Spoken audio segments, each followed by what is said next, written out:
the Umkhonto weSizwe Party is grappling with internal tensions following widespread criticism of the speech delivered by the party's parliamentary leader John Hlophe. During the State of the Nation address debate, allegations have surfaced that the speech, which was ridiculed for its lack of coherence and relevance, was deliberately handed to Hlophe at the last minute to undermine him, especially in the presence of former President Jacob Zuma. While initial speculation pointed fingers at Floyd Shivambu, it has since been revealed that the party's Secretary General played a significant role in the debacle. This revelation has deepened divisions within the party, particularly between Hlophe and Umkhonto weSizwe Party Chief Whip Mzwanele Mani, after he was confronted by members of caucus regarding the speech's origins. A source within the Umkhonto weSizwe Party claimed that the incident was orchestrated to embarrass Hlophe, and said, "What we know is that, according to Mani, Shivambu wrote the speech and instructed Mani to pass it off as if it came from Zuma. This happened at the 11th hour." The same source added that this is a serious issue because it validates many concerns raised before. Shivambu has already been accused of trying to destroy the party and bringing in people from the EFF.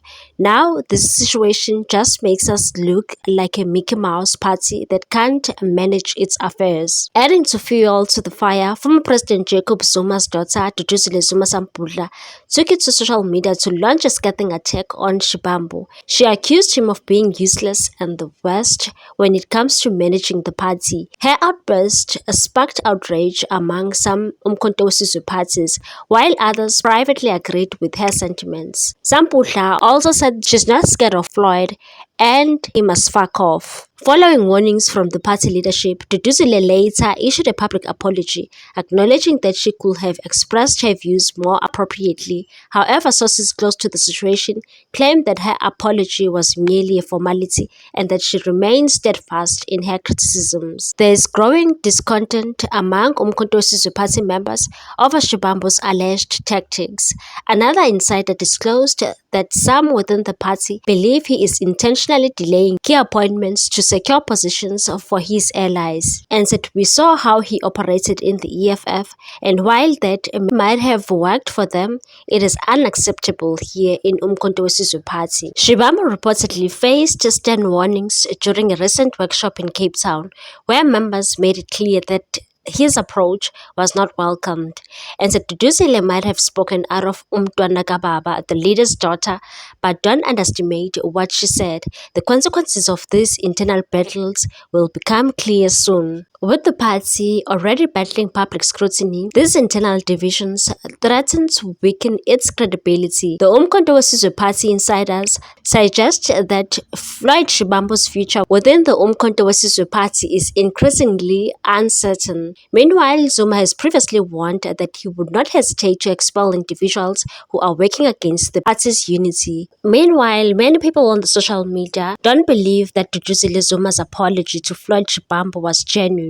She basically only apologized to the party, not to Floyd. The apology statement reads as follows: "Public apology from Commander Duduzile Zuma Sampudla. As a committed and disciplined member of the Umkhonto weSizwe Party, I hereby extend this unconditional public apology to President Zuma and Umkhonto weSizwe Party leadership for the profanity used in my recent post on X.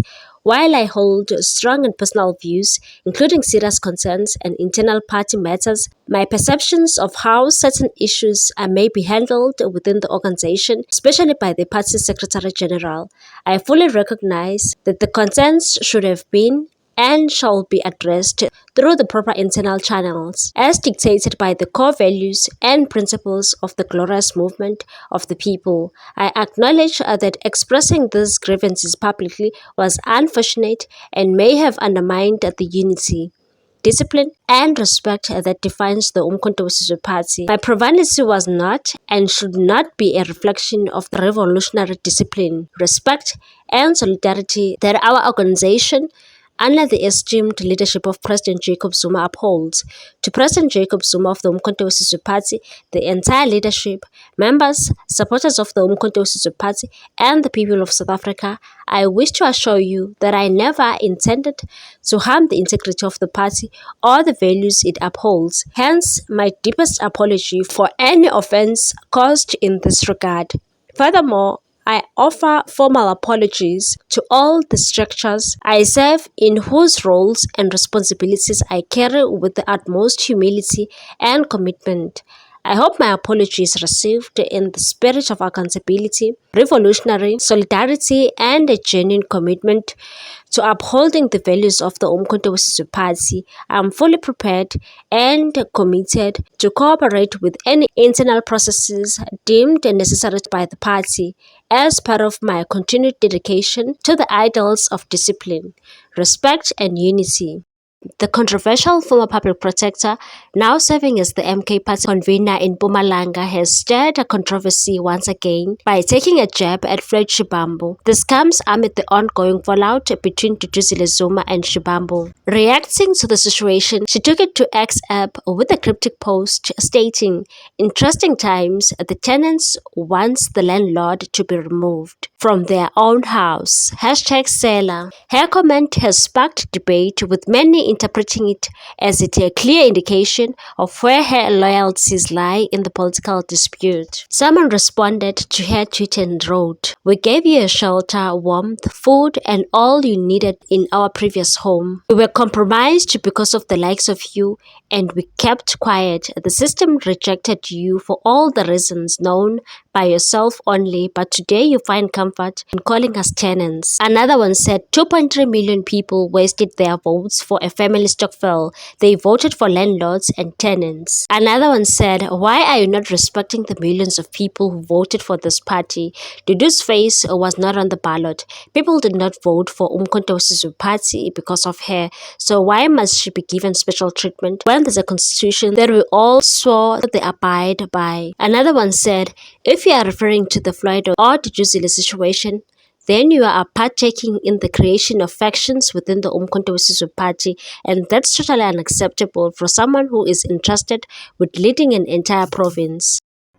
The children of Jacob Zuma will start fighting for this thing, and they will tell everyone in the party, this is the party of our father.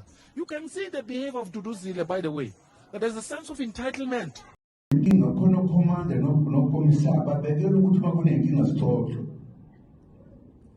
Thina sesenze le nto kufuna ukupoliticize ukhulume sisho yonke into kuyabanga nje into eyiningi kubanga nini uqobo manje nokuthi umbutho kabani lo nkwami lo ayihambisani nami ayihambisani nami ukuthi sizela sizolungisa izinto sekunama-black card ngaphandle abhala izinto ezizikhathazile. Why sizibeke ebantwini ukuthi na asihlangene siyalwa? What's your take on this one, people? Thanks for watching. Please subscribe for more news.